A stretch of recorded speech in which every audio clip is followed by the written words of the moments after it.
कभी शहरों की पार्टी कही जाने वाली बीजेपी अब गांव-गांव पहुंचने की तैयारी में है। बीजेपी गांव चलो अभियान के मजबूत प्लान पर काम कर रही है ताकि जनता के बीच मजबूत पकड़ और कार्यकर्ताओं की फौज तैयार हो सके। दिल के वास्ते गांव के रास्ते पर चलते हुए 1 फरवरी से शुरू होगी बीजेपी की मेगा ड्राइव। 24 से पहले 50,000 कार्यकर्ताओं को जोड़ने का लक्ष्य है। बड़े नेता गांव में रुककर ग्रामीणों से संवाद करेंगे। 9, 10, 11 फरवरी को मंत्री, सांसद रात को गांव में रुकेंगे। पीएम मोदी की योजनाओं को जन जन तक पहुंचाया जाएगा। बूथ के साथ वोट प्रतिशत बढ़ाने पर फोकस होगा। ग्रामीण वोट बैंक को और मजबूत करने की कवायद है। हारे बूथ जीतने, जीते बूथ पर 10% वोट बढ़ाना मकसद है। हर कार्यकर्ता को एक नया कार्यकर्ता जोड़ने का टारगेट दिया गया है। बड़े गांव में कार्यकर्ता एक से ज्यादा कार्यकर्ताओं को जोड़ेंगे। गांव चलो अभियान को लेकर बीजेपी का रोड मैप तैयार है। वहीं कांग्रेस का कहना है कि अपना अस्तित्व बनाए रखने के लिए बीजेपी ग्रामीण इलाकों में फोकस कर रही है। 53,131 गांव, लगभग 4200 के करीब नगर के जो वार्ड हैं वो वार्ड जहां पर एक बूथ है, और मझले टोलों तक मिलाकर के लगभग 80,000 स्थानों पर भारतीय जनता पार्टी के कार्यकर्ता 24 घंटे गांव के अंदर रहेंगे। तो ये महत्वपूर्ण अभियान भारतीय जनता पार्टी ने इसकी व्यापक तैयारी। किसी भी राजनीतिक दल को अपने वजूद को मेंटेन करने के लिए जरूरी है कि वो गांव जाए, शहर जाए। इसके पहले भी इन्होंने विकास यात्राएं निकाली थी। क्या हुआ था? सारे लीडरों को अपमान सहना पड़ा था पब्लिक का। ये हर चीज को बीजेपी इस तरह प्रचारित करती है कि वो इन्हीं आधार पर जीतती है, जबकि एवरीबॉडी नोस कि वो जीतते कैसे हैं।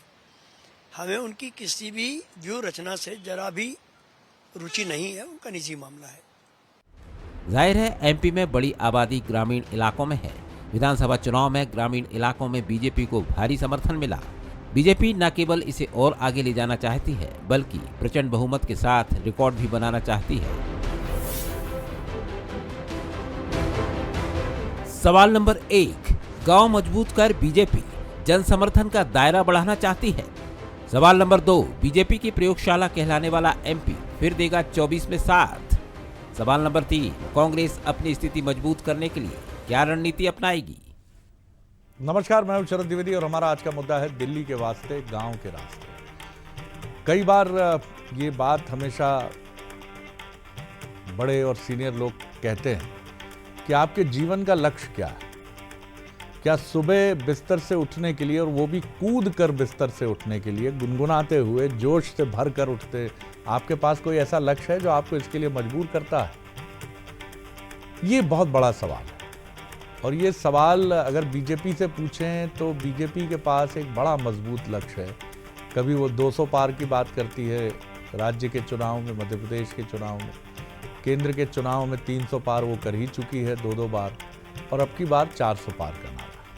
जाहिर है जब आप बड़े लक्ष्य तय करते हैं तो उस तरह का जोश और उस तरह की रणनीति, क्योंकि एम हायर जब एपीजे अब्दुल कलाम राष्ट्रपति, पूर्व राष्ट्रपति कहते थे, तो उसका मतलब ये था कि अगर आप एवरेस्ट की चोटी पे पहुंचना चाहते हैं, ऐसा लक्ष्य रखते हैं, तो आप कंचनजंगा तक या उससे भी नीचे की कोई चोटी हो, वहां तक तो पहुंच ही जाएंगे। ये बड़ा सवाल है।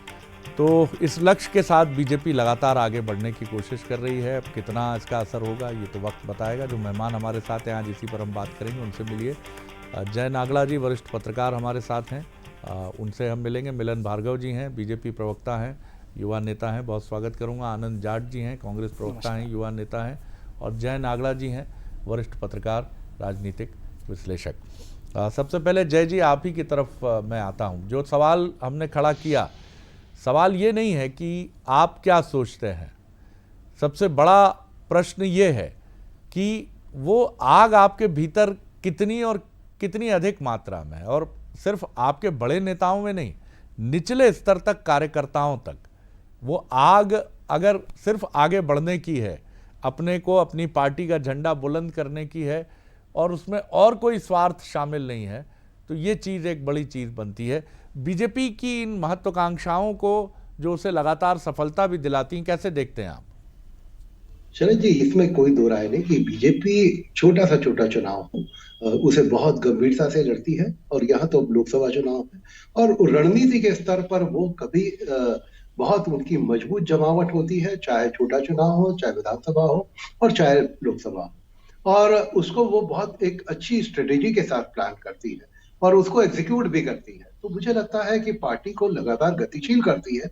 और मैंने तो यहाँ तक देखा कि जिस तरह से बाकायदा उसकी मॉनिटरिंग होती है, जिम्मेदारी देने के बाद उसका आपका आउटकम भी लिया जाता है कि आपने क्या काम किया और किस तरह से किया।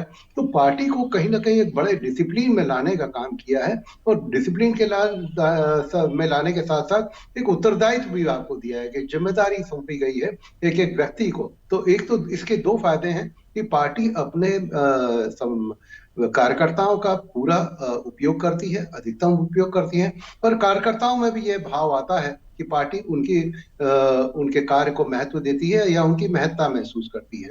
तो मुझे लगता है कि इस तरह से संगठन लगातार गतिशील रहता है और इसका फायदा जी। निश्चित रूप से पार्टी को मिलता है। जी। सिर्फ यही नहीं, और इसके अलावा वो अपने प्रतिद्वंदियों की ताकत और कमजोरी पर बराबर निगाह रखती है। चुनाव जीतने के लिए जो कुछ किया जाना है, चाहे नीतीश कुमार जी को फिर अपने दायरे में लाना हो तो उससे भी परहेज नहीं है। कहने वाले प्रतिद्वंदी तमाम पार्टियां, समीक्षक कहते रहें, लेकिन बीजेपी ये जानती है कि उसके सामने एक बड़ा लक्ष्य है और इस लक्ष्य को पूरा करना है। आनंद जी, निश्चित तौर पर एक मजबूत प्रतिद्वंदी से टक्कर है और अच्छी बात है, क्योंकि किसी हल्के व्यक्ति से टक्कर लेना भी नहीं चाहिए। कहा भी यही जाता है, जैसा एक दार्शनिक कहते हैं कि टक्कर लो तो अपने से मजबूत व्यक्ति से टक्कर लो, तो उससे उसकी बेहतर चीज़ों को आप भी अपने भीतर अडॉप्ट कर पाओगे। एक समय आप भी बहुत मजबूत थे और बीजेपी ने आपसे सीखा, क्योंकि 40 साल आप सत्ता में रहे। आपकी इसीलिए एक समय बीजेपी के लिए कहा जाता था सेफ्रॉन कांग्रेस है, ये तो भगवा कांग्रेस है। तो ये सीखने की परंपरा तो चलती ही है, क्या कहेंगे जी? बिल्कुल ठीक कहा आपने, लेकिन आपने एक और बात कही कि बीजेपी चुनाव जीतने के लिए वो सब करती है जो उसे करना चाहिए, वो भी करती है जो उसे नहीं करना चाहिए। ये नहीं कहा, लेकिन नहीं, आपने नहीं कहा, लेकिन मैं अब आपकी बात हो चुकी, मैं उसके आगे की बात कर रहा हूँ। वो भी करती है जो नहीं करना चाहिए। बीजेपी गांव जा रही है, गांव जा रही है, बहुत स्वागत है, लेकिन क्या बीजेपी इसलिए जा रही है कि किसानों का कर्ज माफ करेगी? बीजेपी इसलिए जा रही है कि जिन किसानों का बकाया बिजली बिल है और बिजली कंपनियों के जो कर्मचारी हैं उनके बिजली के तार खींच ले रही है, स्टार्टर और मोटर उठा ले रही है, क्या इसलिए जा रही है? क्या उज्ज्वला योजना के 450 रुपए देने जा रही है? क्या जो वृद्धावस्था पेंशन है वो 1500 रुपए करने के लिए गांव गांव जा रही है? जी नहीं, बीजेपी चुनाव के लिए जा रही है। बीजेपी अपने कार्यकर्ताओं का बेस बढ़ाने जा रही है। इसका सीधा अर्थ यह है कि भारतीय जनता पार्टी राजनीतिक दल नहीं है जो सिर्फ जनता के कल्याण की बात करता है। वो एक चुनाव जीतने वाली एजेंसी है जो सिर्फ चुनाव में पूरे 24 घंटे 7 दिन यानी कि 365 दिन चुनाव में लगी रहती है और उसकी तैयारियों में लगी रहती है। जन कल्याण से उसका वास्ता नहीं है। इनके अपने मैनिफेस्टो के वादे जो हैं उन वादों पर कितना काम कर रही है ये भी गांव गांव जाकर बताना चाहिए इन्हें। लेकिन आनंद जी, जब भी ये बात आप कांग्रेस कहती है तो क्या वो जनता की विजडम पे सवाल नहीं खड़ा करती है कि जनता एक ऐसी पार्टी को क्यों चुनती है? या फिर आपका जैसा ईवीएम पे सवाल है, फिर वो बात है कि नहीं साहब जनता नहीं चुन रही है तो ईवीएम की गफलत हो रही है। क्योंकि आप जनता जो निर्णय ले रही है तो निश्चित तौर पर कहीं ना कहीं आप ये आरोप लगा सकते हैं कि जनता को भ्रमित किया गया है, दिग्भ्रम में डाला गया है, लेकिन ये सीधे सिरे से खारिज कर देना कि कोई भी चीज़ नहीं हो रही है, क्या ये एक करेक्ट पॉलिटिकल नैरेटिव है? बहुत अच्छा सवाल है और मैं सिर्फ ये पूछना चाहता हूँ शरद जी, हम में से बहुत सारे लोग सुकरात को जानते हैं। सुकरात ने जहर का प्याला पिया था सच बोलकर। उन्हें जहर देने वालों के पास बहुमत था, लेकिन आज हजारों साल बाद भी सुकरात याद है। जिसने जहर दिया था वो याद नहीं है, हालांकि उसके पास बहुमत था। सच्चाई ये है कि जो नीतियां हैं, अभी उज्जैन का मामला है, घर जमींदोज कर दिया था फर्जी आरोप के बाद, बुलडोज कर दिया था, लेकिन अभी वो मामला आया है कि वो निर्दोष हैं। 2 लोग निर्दोष हैं। घर में मां रह रही है, बहन रह रही है, बेटे रह रहे हैं, एक व्यक्ति उसमें दोषी हो सकता है। ये कौन से कानून में लिखा है? ठीक है, बहुमत दिया है जनता ने, जनता की इच्छा सर आंखों पर है। मैं ईवीएम पर भी आज सवाल नहीं उठाऊंगा, लेकिन प्रश्न ये है सर कि ये बहुमत मिलने का मतलब सब कुछ करने की आजादी नहीं होती है। मैं व्यक्तिगत रूप से मैं सिर्फ ये सुनना भी चाहता हूं। देखिए, आप भी लोकतंत्र की बहुत बड़ी उम्मीद है, जिस तरह से सत्ताधारी दल है, आपकी शक्ति बढ़ती चले, उस पर भी बात हो, आप अपने को बेहतर करें। भले ही आपके आरोप हों कि बीजेपी जो है वो ये कर रही है, छल का सहारा ले रही है, मिथ्या बल का सहारा ले रही है, लेकिन उससे लड़ने के लिए आपको अपने को ताकतवर भी बनाना होगा। आप अपनी शक्ति पर, क्योंकि उसको खारिज कर देने मात्र से लोकतंत्र का जो दूसरा पक्ष है विपक्ष का, वो पूरी तरीके से सर्किल में घूमता नहीं है। मिलन जी, क्या आप किस तरह देखते हैं? शरद जी, देखिए, जिस प्रकार से 2023 के विधानसभा चुनाव में जनता ने आशीर्वाद दिया, जनता के आशीर्वाद के बाद नई सरकार बनी, नई उमंगता, नई ऊर्जा के साथ मंत्रिमंडल भी बना।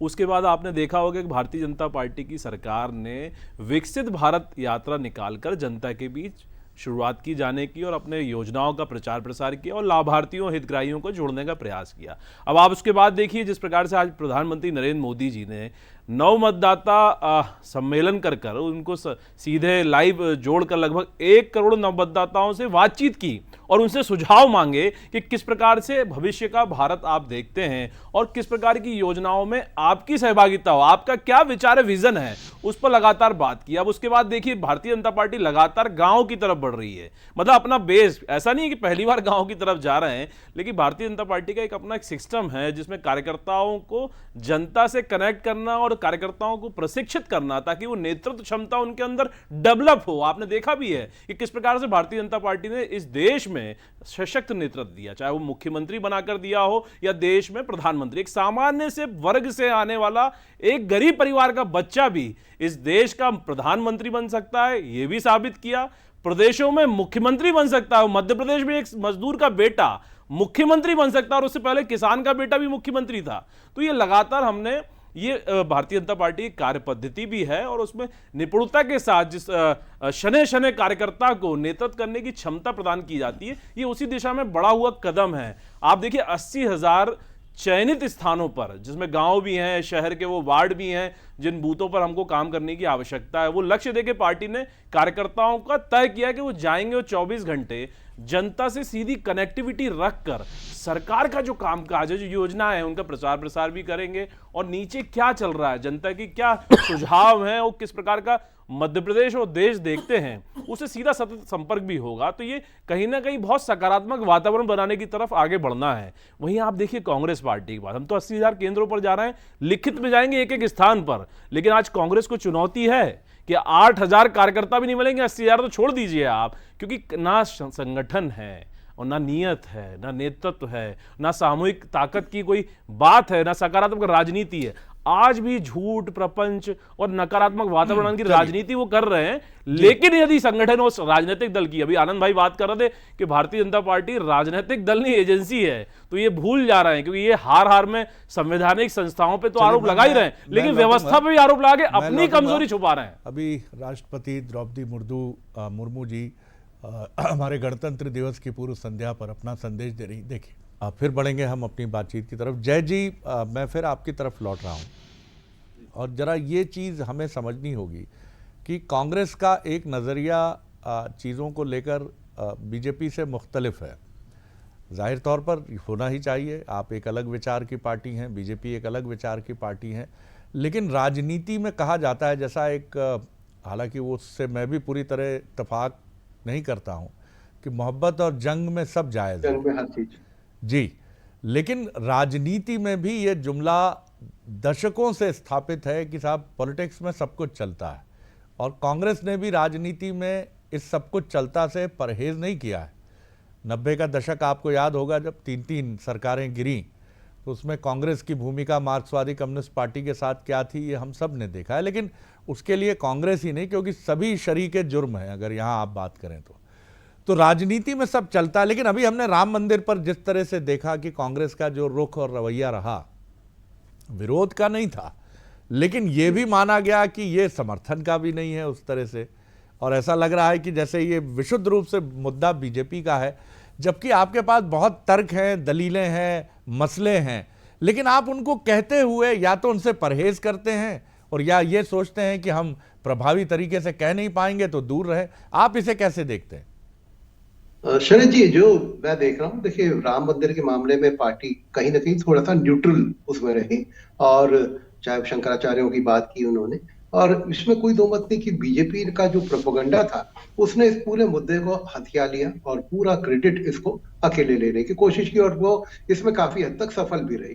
कांग्रेस निश्चित रूप से एक लंबे समय से अपना एक बड़ा जो बहुसंख्यक वोट बैंक है उसमें जाने की कोशिश कर रही है। शायद इसीलिए हनुमान चालीसा का पाठ किया गया, हनुमान जी को अपना आराध्य बना करके जगह जगह। तो मुझे लगता है कि पार्टी ने बहुत सारी कोशिशें की, लेकिन आप देखिए कि कांग्रेस में, मैं इस बात से कोई दो राय नहीं, कांग्रेस संगठन के लेवल पे बहुत लचर हो गई है। इनके अकेले नेता जो है ऊपर, अभी यदि पूरे केंद्र में देखें तो राहुल जी अकेले संघर्ष कर रहे हैं, लेकिन आप देखें मध्य प्रदेश में या कहीं और किसी प्रदेश में ये संघर्ष दिखता नहीं। क्यों? संगठन की एक बड़ी कमी है। बीजेपी को मैं, ऐसा नहीं है कि बीजेपी की पिछले शासन में कमियां नहीं थी, लेकिन इन कमियों को भुना क्यों नहीं पाई कांग्रेस? कांग्रेस उस सच को आम लोगों तक पहुंचाने में कहीं ना कहीं नाकामयाब रही है, और उसके लिए आपको एक संगठन की जरूरत थी। मैं मानता हूं कि राजीव गांधी जी ने भी इस चीज को बीजेपी से सबक लिया था, और उन्होंने आरएसएस की तरह एक कैडर बेस बनाने पार्टी की कोशिश की थी सेवा दल के रूप में, लेकिन आज सेवा दल कहीं नहीं है। देखिए, हर पार्टी को एक समर्पित कार्यकर्ता और कैडर की जरूरत है, और पार्टी को इस समय आत्मावलोकन करने के साथ साथ अपनी रणनीति बनानी होगी। जिला स्तर पे आपके संगठन के कहीं ढांचे नहीं है, आपको कांग्रेस में नेता ही नेता दिखते हैं, कार्यकर्ता नहीं दिखता, हर कोई आदमी टिकट का दावेदार होता है। तो मुझे लगता है कि कुछ चीजें कांग्रेस को सीखनी चाहिए। देखिए, बीजेपी ने बहुत सारी चीजें कांग्रेस से सीखी जी। और सबसे महत्वपूर्ण बात तो ये भी है कि आप सत्ता के सिरे को हमेशा पकड़कर नहीं चल सकते, या उस कुर्सी पे नहीं बैठ सकते जो सत्ता की कुर्सी है। अगर ऐसा होता तो फिर पूरी दुनिया में लोकतंत्र के नाम पर एक ही पार्टी होती, उसी पार्टी का शासन होता, वही पार्टी चल रही होती।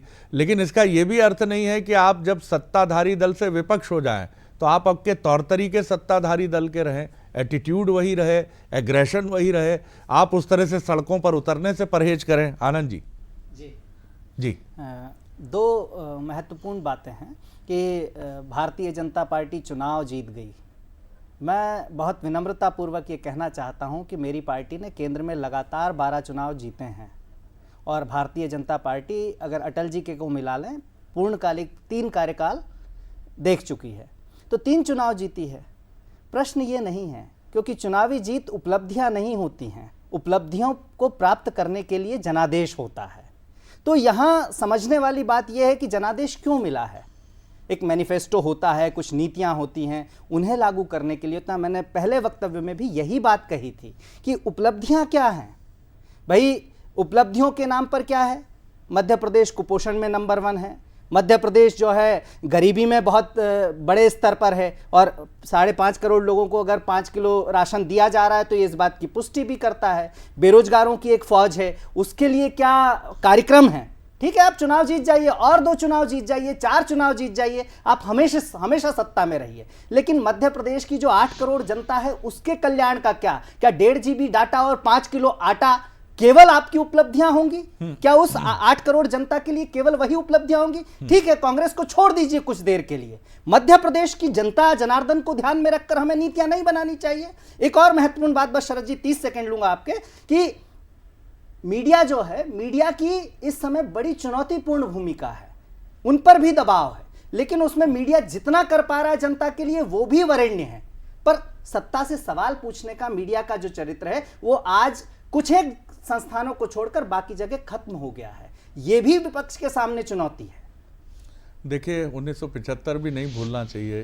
अगर आप ये बात करते हैं, नहीं सुनिए मेरी बात, मुझे जवाब ये वो दौर था कि जब आईबी मिनिस्ट्री एडिट करती थी कि क्या जाएगा और क्या नहीं। देखिए, मीडिया एक ऐसी गाय है गरीब की कि जिस पे हर कोई प्रहार करके निकल जाता है, इसलिए कि उसका एक स्वतंत्र चरित्र है, वो पूरी कोशिश करता है, क्योंकि अगर वो सच नहीं बताएगा तो जो उधर बैठे लोग हैं वो मूर्ख नहीं है, वो समझते हैं इस चीज़ को। लेकिन ये बहुत आसान होता है, आप ही के लिए नहीं, सत्ताधारी दल के लिए भी और विपक्ष के लिए भी, कि जहां आपको लगता है कि आपको यहां मीडिया को विक्टिमाइज करना है या उसको पकड़ना है, आप उसको पकड़ते हैं कि साहब सच नहीं दिखाया जाता है।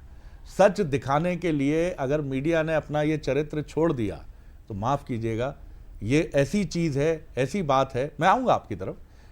मुझे लगता है कि एक संयम और धैर्य की भी बहुत हमें ज़रूरत होती है, ख़ासतौर से उस समय जब हम 10 इनिंग में 4 इनिंग में अच्छे रन नहीं बना पा रहे हैं, उस समय अगर हम बैट पटकते हैं, झुंझलाते हैं और दर्शक जो हूट कर रहे होते हैं उनकी तरफ आंख निकाल के देखते हैं, ये भी अच्छी बात नहीं है। मिलन जी, पहले आपकी टिप्पणी जी। देखिए शरद जी, बहुत ही अच्छा विषय है। आपने सत्ता और विपक्षी जो भूमिका पे पहले जो वक्तव्य दिया, जिसमें भारतीय जनता पार्टी का अपना मानना है कि सत्ता एक माध्यम है जिसमें जनता की सेवा की जाए। और आपने देखा दशकों तक हम विपक्ष में भी रहे, उस समय भी जनता की किस प्रकार से बात रखी जाए, उनकी सेवा की जाए।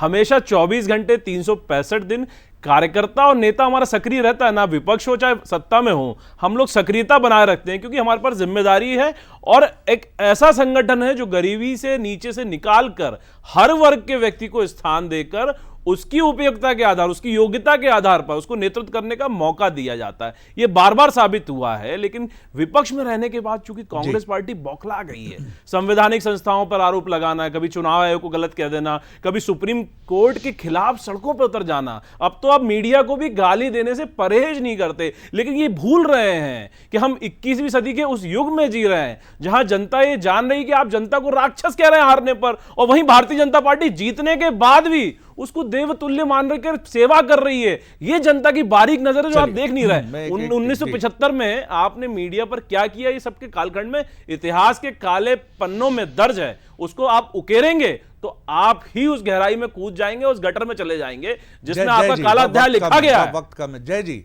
बात मीडिया की भी हो जाती है। 75 हम सब ने देखा है, और अगर मीडिया चुनाव जिताता, मीडिया की पीठ पर बैठकर उसकी मुश्कें कसकर चुनाव जीता जाता, तो शायद 77 का चुनाव कांग्रेस बहुत बहुमत से जीतती। आज भी अगर बीजेपी पूरे देश में जीत रही है तो पश्चिम बंगाल में क्यों नहीं जीत रही है, वो उड़ीसा में क्यों नहीं जीत रही है, वो केरल में कम्युनिस्ट पार्टी को चुनौती क्यों नहीं दे पा रही है? ये चीजें क्या मीडिया पर डालकर, या मीडिया का एक छोटा हिस्सा भी कह दीजिए आप, मैं नहीं कह रहा कि कांग्रेस पूरी तरह मीडिया को ब्लेम कर रही है, लेकिन आपको रेट्रोस्पेक्शन में जाना होगा। मीडिया अगर हार और जीत तय करने लगता तो पूरी दुनिया में लोकतंत्र का सबसे तानाशाह चेहरा मीडिया ही होता। जी शरद जी, मुझे लगता है कि मीडिया, यदि आप वन साइडेड होंगे, आपकी क्रेडिबिलिटी खत्म हो जाएगी। और इस समय लोगों के सामने दूसरे विकल्प है। सोशल मीडिया एक बड़ा विकल्प है। यदि सच नहीं दिखाएंगे, सच के साथ नहीं खड़े होंगे। देखिए, कांग्रेस के साथ ये दिक्कतें हैं, मैं मानता हूं। मैं नहीं मानता कि बीजेपी ने गलतियां कम की हैं, लेकिन जो बीजेपी का एटीट्यूड विपक्ष में लेकर के होता है, वो प्याज पे सरकार गिरा देते हैं और आपके पास बड़े मुद्दे होते हैं। मुझे लगता है कि ये जो टेम्परामेंट है आपका विपक्ष में, आपको जिस तरह से होना चाहिए, जिस तरह की घेराबंदी होनी चाहिए और जिस तरह आत्मावलोकन करना चाहिए, कहीं ना कहीं कमी है। चलिए, हम वक्त पूरी कम है। तरह से नेताओं पे छोड़ देते हैं। आनंद जी कुछ सेकंड, 15 सेकंड में अपनी बात रख लीजिए। जी 1975 के आपातकाल की बार बार बात होती है। शरद जी, एक व्यक्ति का नाम बता दीजिए जिसने सत्ता के खिलाफ बोला हो, लिखा हो। दुष्यंत कुमार जी के शेर आज भी हर व्यक्ति की जुबान पर हैं। दुष्यंत कुमार की नौकरी नहीं गई थी। दुष्यंत कुमार की नौकरी नहीं गई थी। किसी व्यक्ति को घर से बेदखल नहीं होना पड़ा था। आज मीडिया में ऐसे कई नाम मैं गिना सकता हूं। चूंकि मैं चैनल पर बैठा हूं, एक मीडिया संस्थान में हूं, इसलिए उन पत्रकारों के नाम नहीं ले सकता मैं, या लेना नहीं चाहता हूं। लेकिन बहुत लोगों की इस अघोषित आपातकाल में नौकरियां गई है। और मीडिया के चरित्र के बारे में मैं कुछ और बातें भी कह सकता हूं, पर चूंकि कुछ मर्यादा है इसलिए मैं नहीं कहना चाहता। विषय नहीं है। देखिए, लड़ना आपकी नियति होता है। जीवन में आपको लड़ना पड़ेगा, संघर्ष करना पड़ेगा। आप जो दावा कर रहे हैं कि ऐसा हुआ वैसा हुआ, 75 में भी लड़ाई हुई। और जय नागड़ा जी उस नई दुनिया से जुड़े हैं जहां राजेंद्र माथुर जी ने एडिटोरियल पेज ब्लैंक छोड़ दिया क्योंकि विरोध में वो कुछ लिखना नहीं चाहते थे। उन्होंने नौकरी नहीं गंवानी पड़ी, उन्होंने संपादकीय छोड़ दिया पत्रकार को। और बहुत सी कहानियां बहुत खतरनाक तब की भी हैं लिखी गई। और मैं फिर कहता हूं, सत्ता का चरित्र हमेशा एक जैसा। आज एक प्रेस कॉन्फ्रेंस नहीं की है 10 साल में एक लोकतांत्रिक चुने हुए प्रधानमंत्री ने। इससे आपको मदद नहीं मिलेगी। आपको मदद मिलेगी कि आपकी स्ट्रेंथ कितनी है, आप कितनी ऑक्सीजन लेकर दौड़ रहे हैं, आप किस तरह से आगे बढ़ रहे हैं। क्योंकि 40 साल जब आप जीतते रहे तो आपने ये सवाल कभी नहीं पूछे कि मीडिया क्या दिखाता है, मीडिया क्या करता है। और ये आप ही की नहीं, हर आदमी की ये कहानी है कि अपने श्रेष्ठ समय में सबको अनुपम ज्ञात हुई अपनी हाला। वृद्धों से जब भी पूछा तो एक यही उत्तर पाया, अब न रहे वो पीने वाले, अब न रही वो मधुशाला। इससे निकलना पड़ेगा साहब। हर आदमी को अपना श्रेष्ठ युग अद्भुत ज्ञात होता है, लेकिन आपको अपनी ही ताकत पे आगे बढ़ना होता है। सर्वाइवल जिसको कहा जाता है कि फिटेस्ट ही आगे बढ़ता है, और कांग्रेस के लिए समय अपने को फिट करके आगे बढ़ने का है। नहीं तो फिर यही होगा कि पेड़ पत्ते गिनिए मत, जड़ पर ध्यान दीजिए। बहुत शुक्रिया आनंद जी, बहुत शुक्रिया मिलन जी, बहुत धन्यवाद जय जी। बने रहिए बंसल न्यूज़ पर। मोर माटी मोर खबर, छत्तीसगढ़ का एक्सक्लूसिव। नमस्कार।